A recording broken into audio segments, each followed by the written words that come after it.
ગાંધીધામની અખિલ ભારત નવયુગ સંસ્થાના ઉપક્રમે પ્રજાના પ્રતિનિધિ અને સ્કૂલના વિદ્યાર્થીઓ દ્વારા પ્લાસ્ટિક ઝબલા પર પ્રતિબંધ લાદવા માટે એક વિશાળ રેલી કાઢવામાં આવી હતી। આ રેલીમાં ધારાસભ્ય, ગાંધીધામ નગરપાલિકાના પ્રમુખ સહિતના મહાનુભાવો જોડાયા હતા। ગાંધીધામમાં પ્લાસ્ટિકના વ્યાપક પ્રમાણમાં ગેરકાયદે ઉપયોગના વિરોધમાં અને ગાય માતા પ્લાસ્ટિકના ઝબલા ખાઈ જાય છે, પરિણામે મોતને ભેટે છે।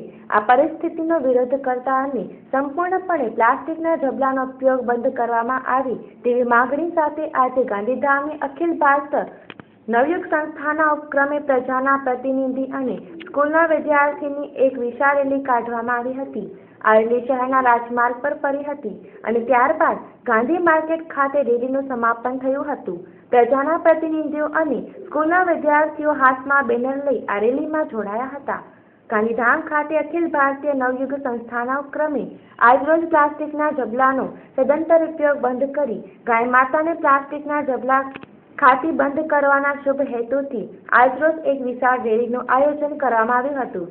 આ રેલીમાં ગાંધીધામ નગરપાલિકાના પ્રમુખ સુરેશભાઈ શાહ, ધારાસભ્ય રમેશભાઈ મહેશ્વરી, ભાજપના મંત્રી મૂળજીભાઈ આહિર, એકલવીર જહાંગીરના મહંત શ્રી દેવનાથ બાબુ, જાણીતા ભાજપના આગેવાન અને ઉદ્યોગપતિ નરસિંહભાઈ અગ્રવાલ, જયેશભાઈ ઠક્કર અને ગાંધીધામની સ્કૂલના વિદ્યાર્થીઓ હાજર રહ્યા હતા। આ રેલીમાં ગાંધીધામના ભારતનગર, શક્તિનગર, દિલાસા સર્કલ, ઓઝલો સર્કલ થઈ ગાંધી માર્કેટ ખાતે રેલીનું સમાપન કરવામાં આવ્યું હતું।